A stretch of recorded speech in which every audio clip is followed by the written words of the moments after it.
Merci, je suppose, de vous dire gloire. À te laisser la place, la première, celle où tu cherches pour que tu nous dises un mot de gloire. Parle, Seigneur. Le roi, soit nous avons faim de recevoir auprès de toi. Ainsi, il est éternel, Seigneur. Nous voulons de ta voix. Parle-nous, au Dieu de gloire. Parle la parole qui donne la délivrance, la parole qui donne la vie, la parole qui nous communique ta volonté. Nous voulons entendre, au Dieu de gloire. Nous voulons que tu puisses les mots, parce que tu es Seigneur. Prie comme toi. Merci Jésus. Voyons que ton esprit à l'œuvre pour le soumettre ce temps à ton obéissance. Que tout ici soit soumis à toi. Que toute langue confesse que c'est toi le Seigneur. Il n'y a pas de place ni à la distraction, ni au souci, ni au sommeil, ni à la paresse. Merci Jésus. Gloire à ton nom Jésus. Que soit l'expression de notre joie intérieure.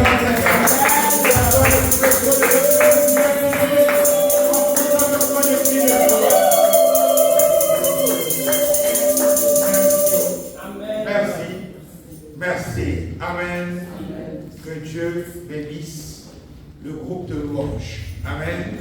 Quand on le dit, ce n'est pas pour vous encourager. C'est parce que c'est la vérité. Vous savez, adorer, c'est un travail.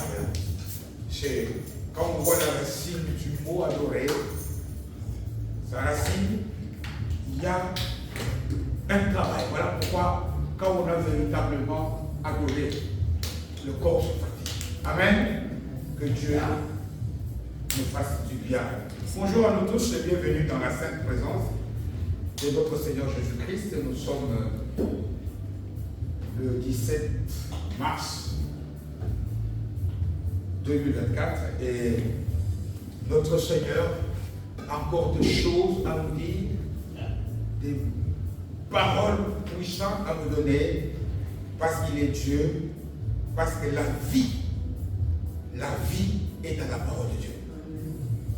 Jean le dit, quand il commence, au commencement était la parole, et il enchaîne, il dit, en elle était la vie. Vivre, c'est avoir la parole de Dieu. Nous allons donc toujours poursuivre dans ce thème, ce grand thème, je dirais d'ailleurs, même s'il a été sorti son contexte sur la bénédiction. Nous allons enchaîner là-dedans. Nous allons aujourd'hui nous attarder sur deux questions importantes que chacun d'entre nous ici, à l'issue de ce message, doit recevoir une réponse claire. Nous devons savoir pourquoi Dieu nous bénit. Tous, nous voulons la bénédiction. La bénédiction est le premier don, on l'a dit la semaine passée. Le premier don de Dieu aux hommes.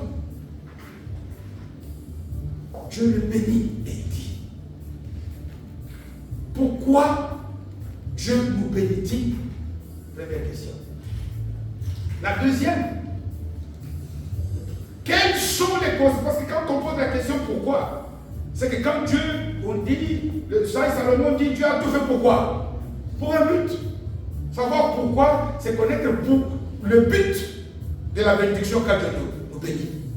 Pourquoi Dieu a-t-il béni l'humain, Adam et Ève? Pourquoi? Parce qu'il a tout fait pour un but. Et maintenant, comme on sait qu'il y a des buts que Dieu a fixés, que nous devons connaître et savoir, quelles sont les conséquences si les buts de Dieu ne sont pas atteints? Quand quelqu'un te donne une mission, te donne un cadeau, il te dit je m'attends à ça de ta part. Quelles sont les conséquences? Parce qu'il y a des conséquences. Amen. Voilà pourquoi j'ai donné comme thème, comme sujet, comme titre à notre message d'aujourd'hui, le deux facettes de la bénédiction. Ah oui. Parce que la bénédiction a une face A que nous aimons, que nous apprécions, que nous connaissons. Et c'est bien.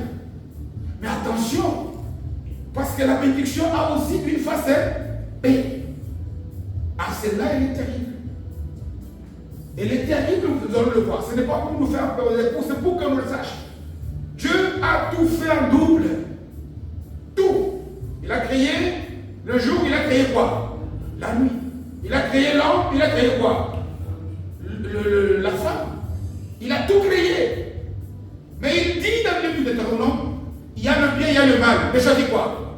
Choisis le bien. Et nous sommes devant le choix, à partir d'aujourd'hui, de préférer la phase A de la bénédiction.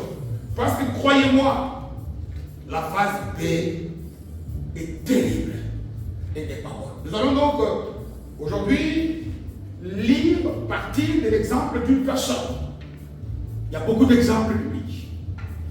Adam et Ève, par exemple, les ancêtres sont l'exemple de gens qui ont expérimenté la phase B de la bénédiction. Mais je ne suis pas allé jusque-là.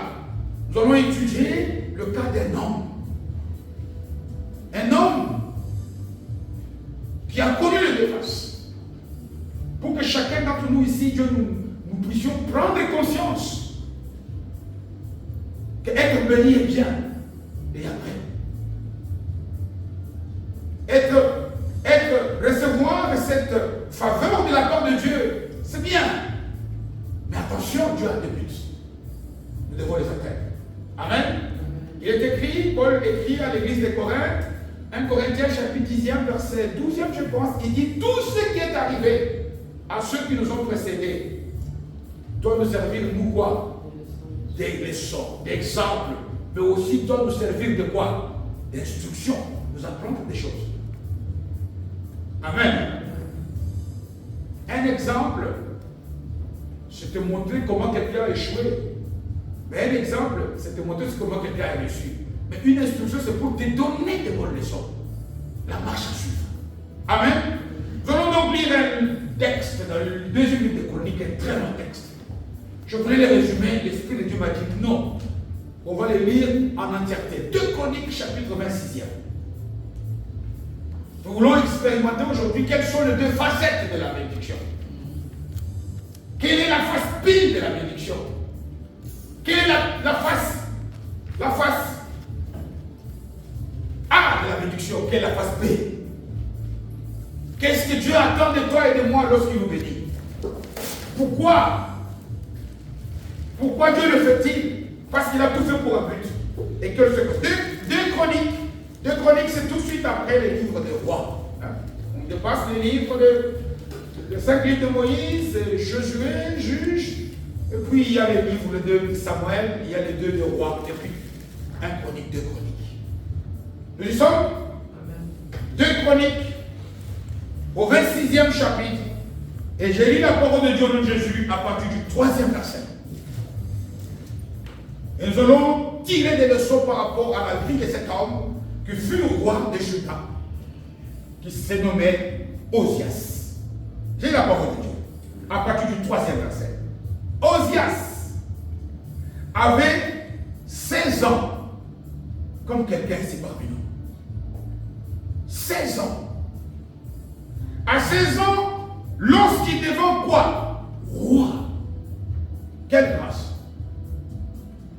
C'est Dieu qui rend l'impossible possible.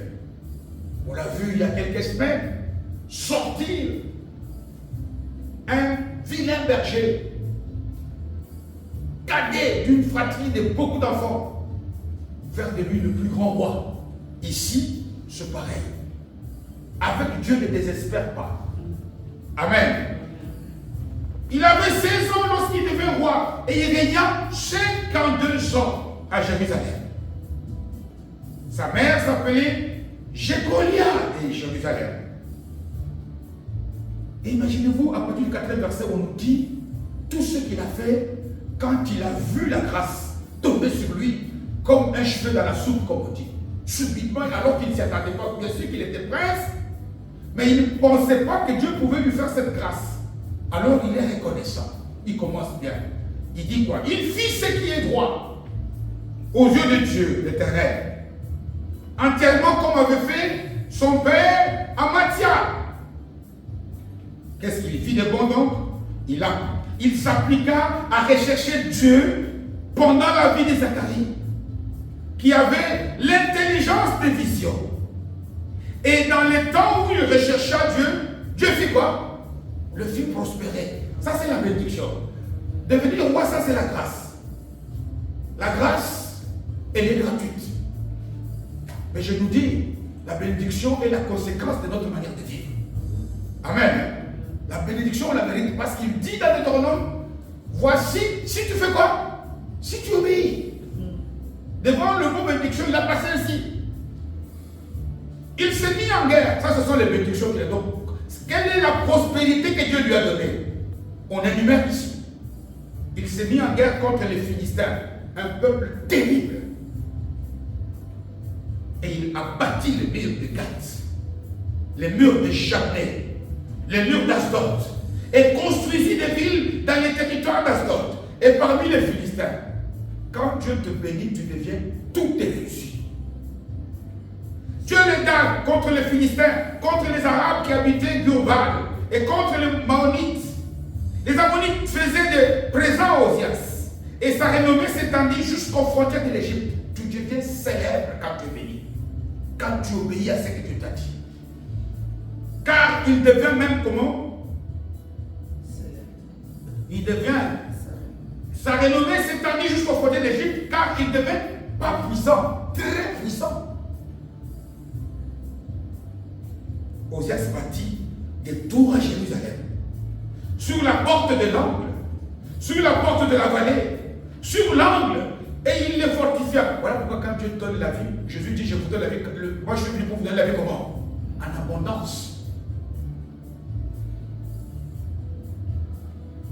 La porte de la vallée, sur l'angle, et il les fortifia. Il bâtit des tours dans le désert, et il creusa beaucoup de citernes, parce qu'il avait de nombreux troupeaux dans les vallées, et dans la plaine, et des laboureurs, et des vignerons dans des montagnes, au Carmel, car il aimait l'agriculture. Osias avait une armée de soldats qui allaient à la guerre par bord, comptés d'après les nombrements qu'en firent le secrétaire Jéhiel et le commissaire Maïséja, et placés sous les ordres d'Anania, l'un des chefs des rois. Le nombre total des chefs de maison paternelle, des vaillants guerriers, était de 2600. Il commandait à une armée de 307 500 soldats, capables de soutenir le roi contre l'ennemi. Osias leur procura toute l'armée de boucliers. Donc il a équipé tout, des lances, des casques, des cuirasses, c'est-à-dire que même de bombes. Si c'était à notre époque, il aurait même... les Russes, là, je n'ai pas noté parce que maintenant, il n'y a pas encore deux. Ça, c'était mis avec deux. Amen. Des arcs et des fraudes. Il fit faire à Jérusalem des machines inventées par un ingénieur et destinées à être placées sur les tours et sur les angles pour lancer des flèches et des grosses pierres. Sa renommée s'étendit au loin. Ne cherche pas à devenir célèbre. Obéis à Dieu. Dieu fera de toi un homme célèbre. Amen. Car il fut merveilleusement soutenu jusqu'à ce qu'il devienne puissant. Mais écoutez à partir du verset 16e. Mais, hélas, lorsqu'il fut puissant, son cœur s'éleva pour faire quoi? Pour le perdre. Il pécha contre l'Éternel, son Dieu. Il entra dans les temples de l'Éternel pour brûler des parfums sur l'autel des parfums. Les sacrificateurs Azaria entra après lui avec 80 sacrificateurs de l'Éternel. L'homme courageux qui s'opposait au roi Osias de lui dire, tu n'as pas le droit Osias d'offrir des parfums à l'Éternel. Ce droit appartient aux sacrificateurs fils d'Aaron qui ont été consacrés pour les offrir. Sors du sanctuaire car tu commets un péché. Et cela ne tournera pas à ton honneur devant l'Éternel Dieu. La colère s'empara de qui? D'Osias, qui tenait un ascensoir à la main. Et comme s'il était comme les sacrificateurs, la lèpre fit quoi? Éclata sur son front, en présence des sacrificateurs dans la maison de l'Éternel, près de l'autel des parfums. Les souverains sacrificateurs Azaria et tous les sacrificateurs portèrent les regards sur lui. Et voici, il avait la lèpre au front. Ils le mirent précipitamment dehors, et lui-même se hâta de sortir parce que l'Éternel l'avait frappé. Le roi Osias fut lépreux jusqu'à sa mort, et il demeura dans une maison écartée comme lépreux, car il fut exclu de la maison de l'Éternel. Et Jotam, son fils, était à la tête de la maison du roi et jugeait le peuple par du Seigneur. Acclamons très fort pour la parole. Amen. Amen. Vous savez, quand on lit ce texte, avec les quelques commentaires que j'ai faits, le message, le Saint-Esprit a parlé à chacun d'entre nous. Amen. Nous comprenons pourquoi est-ce que le sage Salomon nous dit, et il insiste, Ecclésiaste, chapitre 6e, 7e, verset 8e, il dit, mieux pourquoi la fin d'une chose que son commencement. Vous savez, la plupart d'entre nous ici,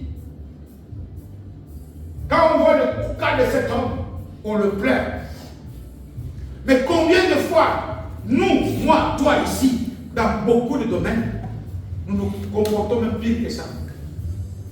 Et parfois nous nous plaignons. Quand on voit, parce que quand on parle ici de la lèpre est un symbole de ce qu'on appelle dans la parole de Dieu la malédiction. Et regarde, lorsqu'il y avait un général syrien qui avait été frappé de la lèpre, il était sur le corps. Il avait encore la possibilité de cacher en portant des habits. Mais la lèpre de cet homme a été placée où? Sur le front. Porte, marche avec un casque. Porte le masque pour cacher. Je nous dis ici, bien aimé, c'est bien d'être béni. Mais attention avec la bénédiction. Nous devons faire très attention parce que le même Dieu qui t'a béni là, il a des buts. Et nous l'avons vu, j'ai tenu à lire tous les textes. Pourquoi?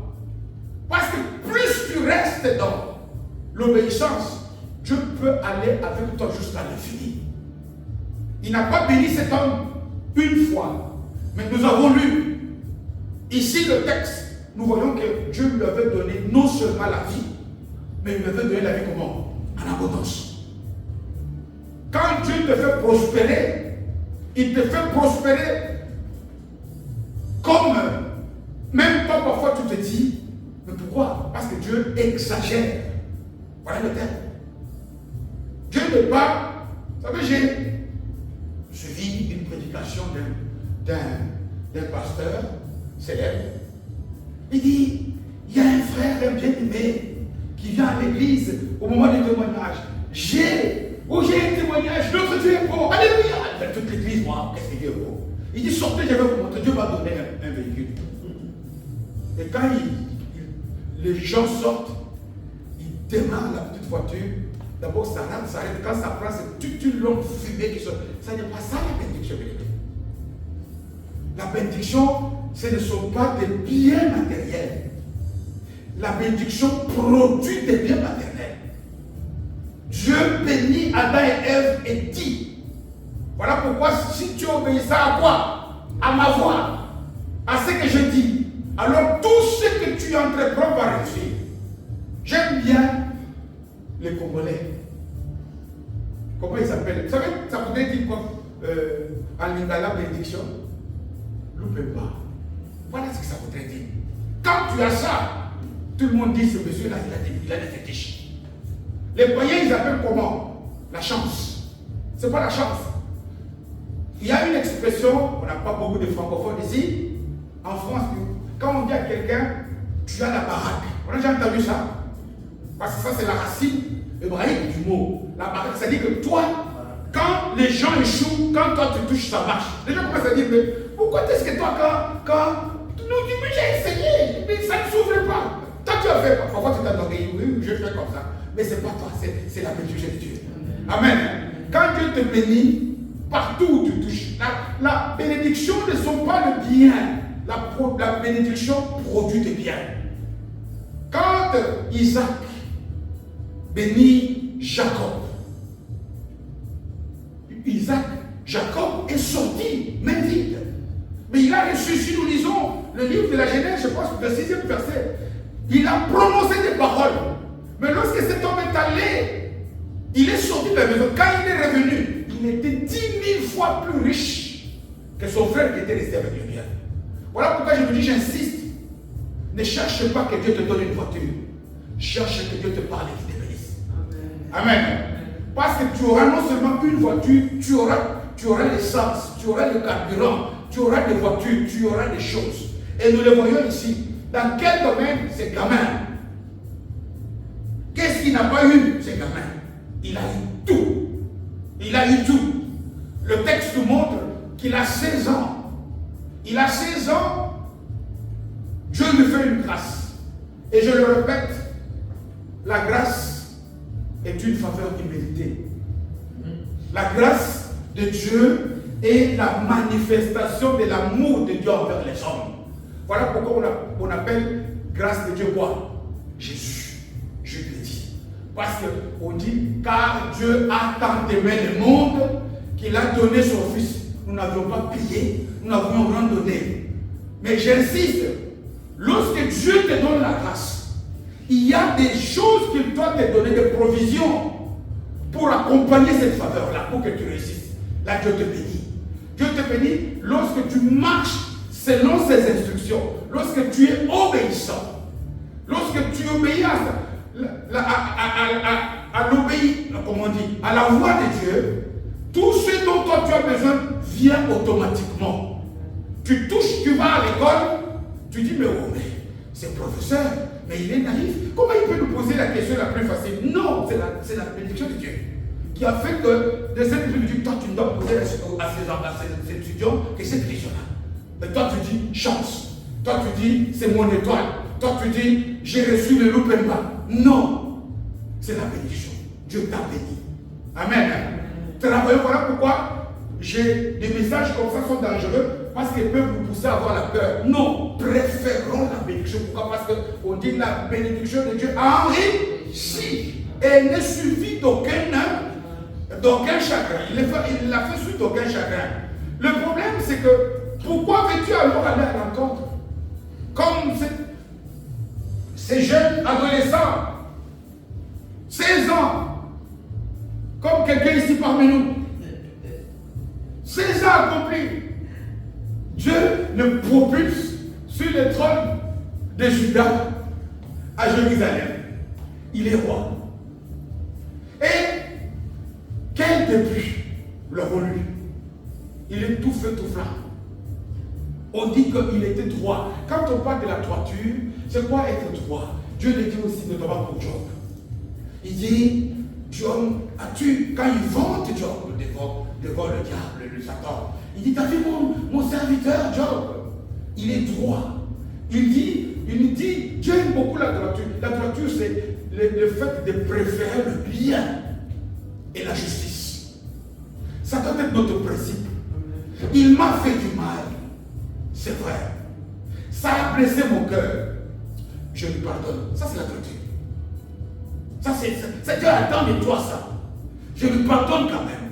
Ce n'est pas facile. Alors tu pries. Saint-Esprit, aide-moi. La blessure, elle est bonne. C'est le fait dans la vie de préférer ce qui est droit. Et il a bien commencé. Il est écrit au verset 4e. Osias fit ce qui est droit aux yeux de l'Éternel. C'est-à-dire que cet homme, lui, lorsqu'il était devant les situations de la vie, il préférait lui faire ce qui est droit aux yeux de Dieu. Ce qui est bon. Ce que Dieu approuve. Ce qui fait plaisir à Dieu. Vous savez, parfois, on peut voir des gens très aimés à l'église. Quand on se met à adorer, parfois ça te pousse toi à ouvrir l'œil pour, mais c'est quoi, c'est une belle prière profonde comme ça. Des belles paroles.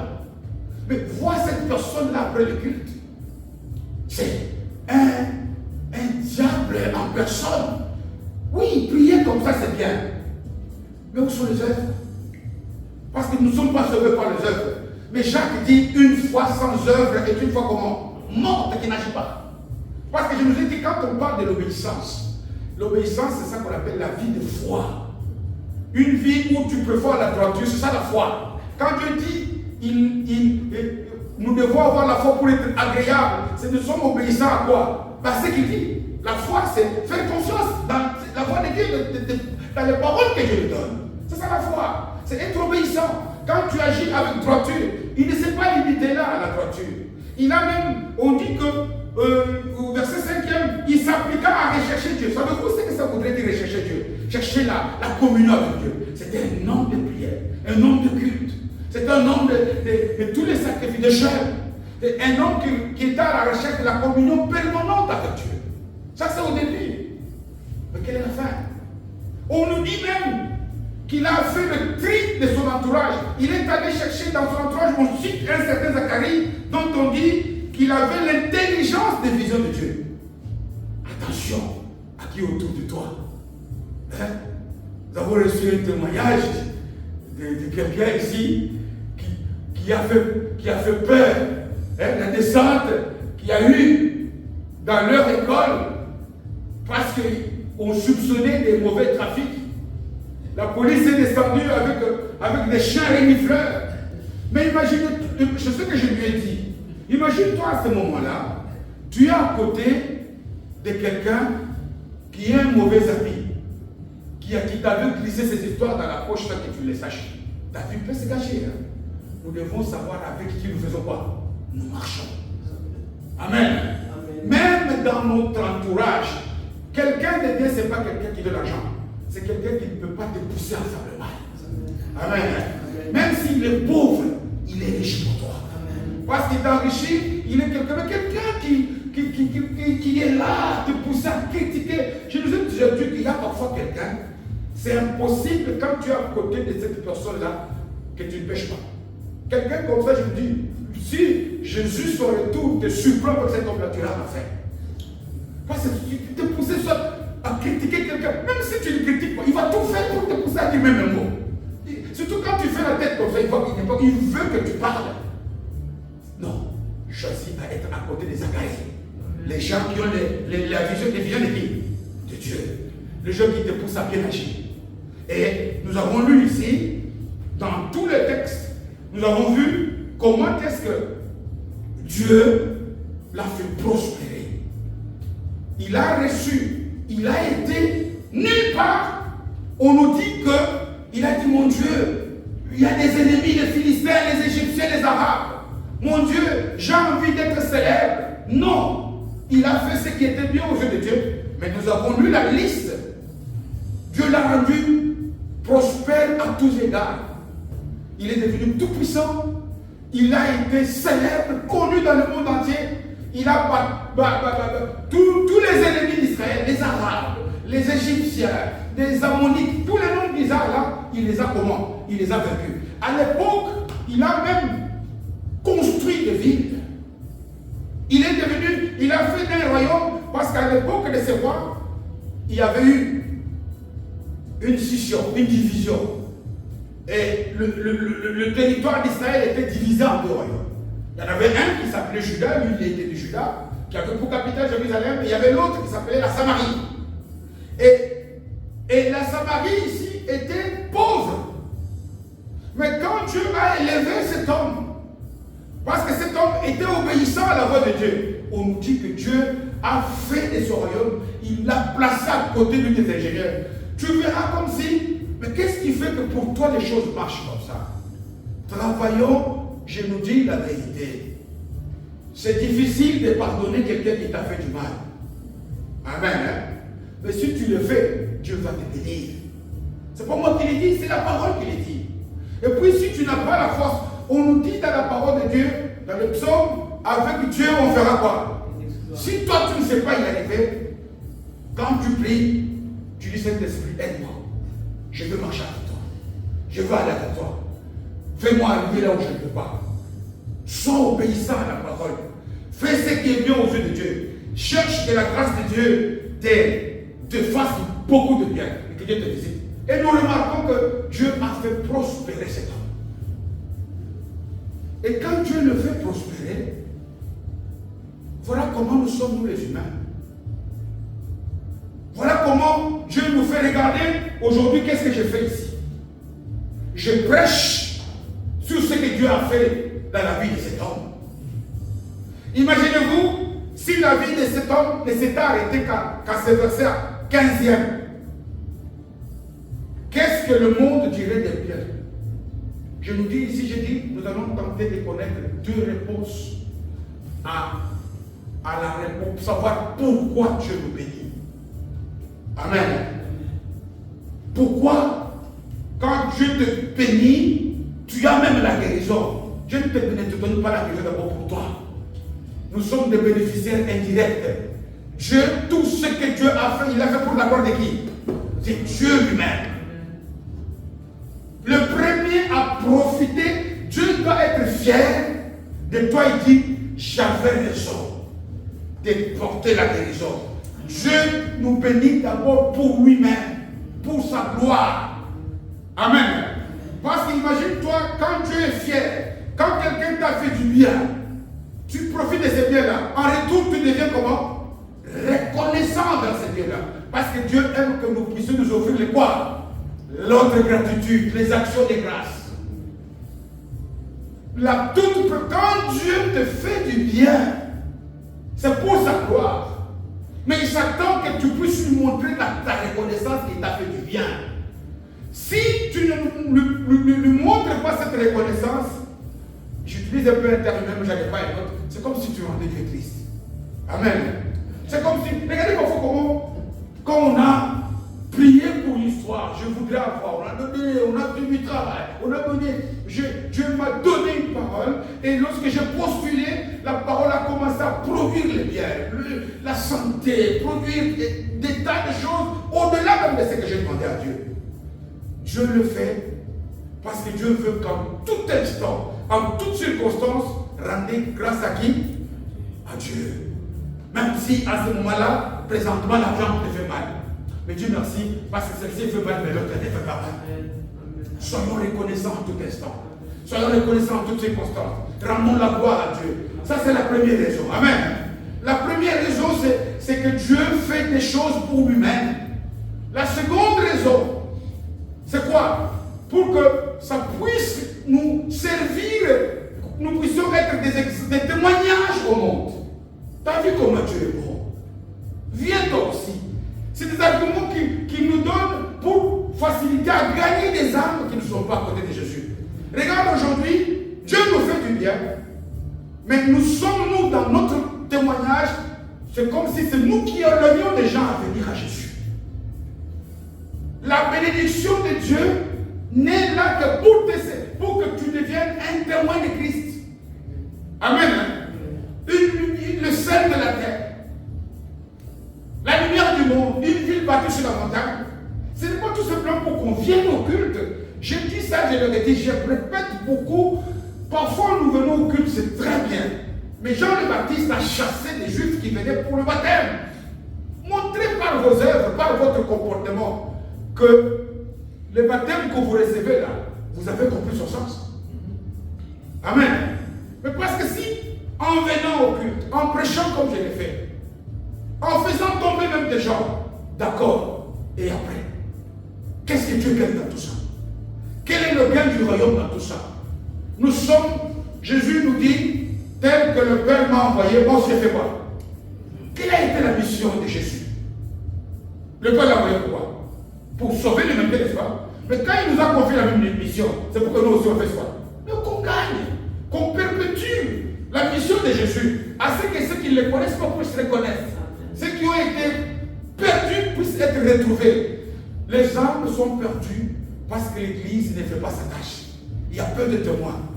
Jésus a dit, je vous donnerai mon esprit afin que vous deveniez quoi?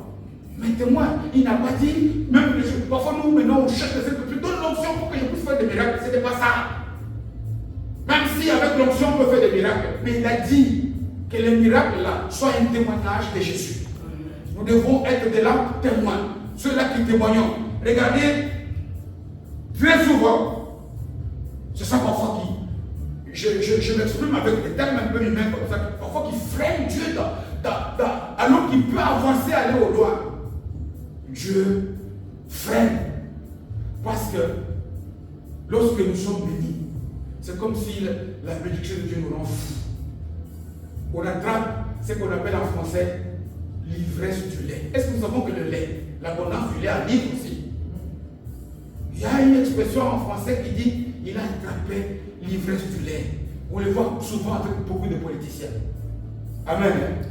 Tu dis, mais ça n'est pas lui. On le voit même parmi les serviteurs de Dieu. Et vous savez, je dirais même que l'ivresse de l'alcool. Allez, c'est pas bon l'ivresse de l'alcool. Il est encore supportable parce que quelqu'un est conscient. Il dit, qu'est-ce que je vous ai fait? Mais il sait que j'ai vu. Mais l'ivresse du lait, tu ne les reconnais pas. On le voit avec les cas de cet homme. Amen. On le voit avec les cas de cet homme. Cet homme, d'abord, Dieu lui a fait grâce. On nous dit ici quelque part qu'il a remplacé son père qui s'appelait Abadia, n'est-ce pas? Si nous lisons un chapitre plus loin, pourquoi a-t-il remplacé son père à 16 ans? C'est parce que son père a commencé très bien. Et il a mal agi.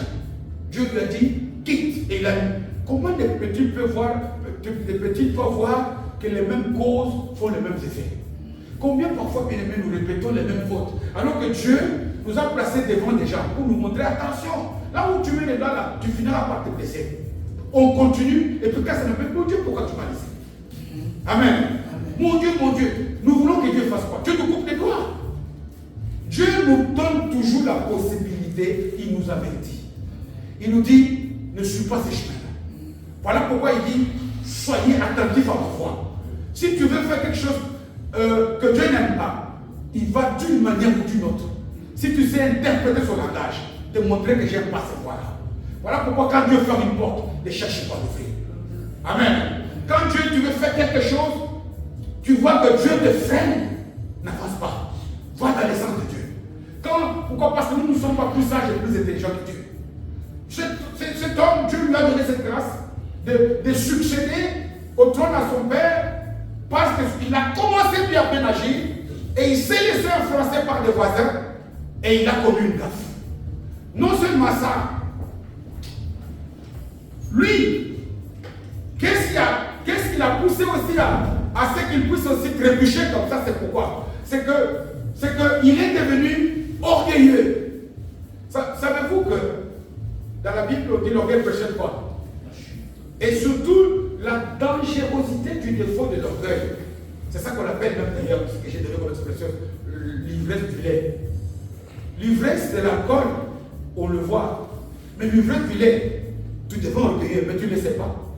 Quand quelqu'un te dit, non, ce que tu fais là est mauvais, toi tu dis qu'il est jeune. Dieu lui a envoyé des sacrificateurs. Ce que tu fais là n'est pas bien. Il a eu la chance. Peut-être que le message que je vous donne ici, ce sont les sacrificateurs que Dieu parle à chacun d'entre nous. Amen. Parce que moi, j'ai même moi-même qui le parle. Parfois, je me pose des questions, qu'est-ce qu'il dit? Où est-ce que Dieu veut me... Où est-ce que... Peut-être on ne sait jamais. Parce que ce n'est pas parce qu'un prédicateur parle qu'il n'est pas concerné par le message. Attention! N'avance pas dans cette voie-là. Mais qu'est-ce qui nous fait avancer? Qu'est-ce qui nous rend entêtés comme ça? Parce que tous les peuples des environs, tous les rois des pays limitrophes, non seulement ils étaient rois, mais eux aussi, ils servaient dans leur temple. L'imitation. Ne vous conformez pas au siècle présent. L'imitation. Qu'est-ce que, si on fait comme ça, les gens vont venir à l'église. Non, si on fait tel que la parole a dit. Amen. Pas des raccourcis. Parce que lui, ce qu'il fait, il ne vole pas. Mais il va aller faire une tâche, offrir des sacrifices. Dieu avait dit que ça, c'est réservé aux sacrificateurs. Parfois, nous voulons coquiller le monde. Je veux faire ceci. Pourquoi? Parce que c'est ça qui va attirer les gens. Non. Là, tu attires les gens vers toi, va vers Jésus. Or, toi, tu ne seras pas capable de donner à ces gens-là ce dont ils ont besoin. Nous devons nous chercher à conduire les brebis vers le maître. Et le maître, c'est le Christ. Et où? Dans son église. Parce que l'église est déjà sur cette révélation que le Saint-Esprit de laquelle je bâtirai quoi? Mon église. Il n'a pas dit je mettrai l'église. Mon église. Et nous devons faire très très attention à ça. Je vois le temps file. J'avais prévu, je donne le passage, on ira le lire. C'est Ézéchiel 28, à partir du 12e verset. C'est ce qui est arrivé à Satan. Savez-vous que le diable au ciel a été créé le plus beau de tous les anges? Il était le même chérubin. On peut lire Ézéchiel. Alors on lit vite. Je vais dire les 5 minutes. Ézéchiel chapitre 28.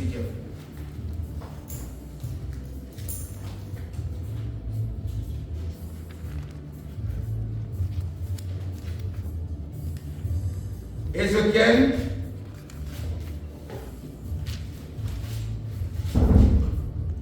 chapitre 28e, et j'ai lu la parole de Dieu à partir du 12e verset. Ici on parle en parabole, on parle du diable. Écoutez ce qui est écrit. Nous y sommes, non? Ézéchiel 28e chapitre, à partir du 12e verset. Fils de l'homme, ça il parle à son prophète pour pas. Prononce une complainte sur le roi du Dieu. Ça c'est la métaphore sur le diable. Il dit à Ézéchiel. Tu lui diras, ainsi parle le Seigneur l'Éternel. Tu mettais les choix à la perfection. Tu étais plein de sagesse, parfait en beauté. Tu étais en Éden, le jardin de Dieu. Tu étais couvert de toute espèce de pierres précieuses, de sardoines, de topazes, de diamants, de chrysolites, d'onyx, de jaspe, de saphir, d'escarboucle, d'émeraude, et d'or. Tes tambourins et tes flûtes étaient à ton service. Chante la louange. Préparé pour le jour où tu fus créé. Tu étais un chérubin protecteur aux ailes déployées. Je t'avais placé, tu étais sur la sainte montagne de Dieu. Tu marchais au milieu des pierres étincelantes. Tu as été intègre dans tes voies. Depuis le jour où tu fus créé, jusqu'à celui où l'iniquité t'a été trouvée en toi. Par la grandeur de ton commerce, tu as rempli des violences, etc. Verset 17e, ton cœur s'est élevé à cause de ta beauté. Tu as corrompu ta sagesse et ton éclat, je te jette par terre. On peut se répéter par là. On peut lire. Je vous dis, le diable, ici à cette époque, son nom c'était Lucifer. Lucifer, pour ceux qui connaissent un peu, quand on mesure l'intensité de la lumière, c'est en luxe, comme on mesure la longueur en quoi? En mètres. On mesure le poids en quoi? En kilos. N'est-ce pas? On mesure l'or en quoi? En carats. On mesure la lumière, l'éclat de lumière en luxe. Le luxe là vient du mot Lucifer. Voilà pourquoi on l'appelle aussi l'ange de quoi? De lumière. Il était un ange de lumière. Il était beau. Attention, voilà pourquoi j'ai la face B. Nous partageons ces messages parce que je sais ici que je vois des cœurs disposés à obéir à la voix de Dieu. Et Dieu va les bénir. Cette année-ci, Dieu va aller au-delà. Mais attention, qu'on reste toujours dans l'obéissance. Amen. Qu'on reste toujours dans l'obéissance. Qu'on ne se comporte pas comme Amathia, le père de comment ça s'appelle? Le père d'Osias. Pas comme Satan le diable, qui est parti de Lucifer et qui est devenu le diable Satan. Pas comme, il y a un autre cas, le roi Salomon. Il n'est pas issu d'un mariage légitime. La maman de Salomon, c'est Bathsheba. Mais Dieu lui a fait la grâce. Dieu l'a béni. Et quand il reçoit la bénédiction de Dieu, il est devenu immensement riche, exactement comme Osias. Comment a-t-il fini? Mais il faut la fin d'une chose que son commencement. Lorsque Salomon dit ce passage, c'est un témoignage qu'il fait sur sa vie.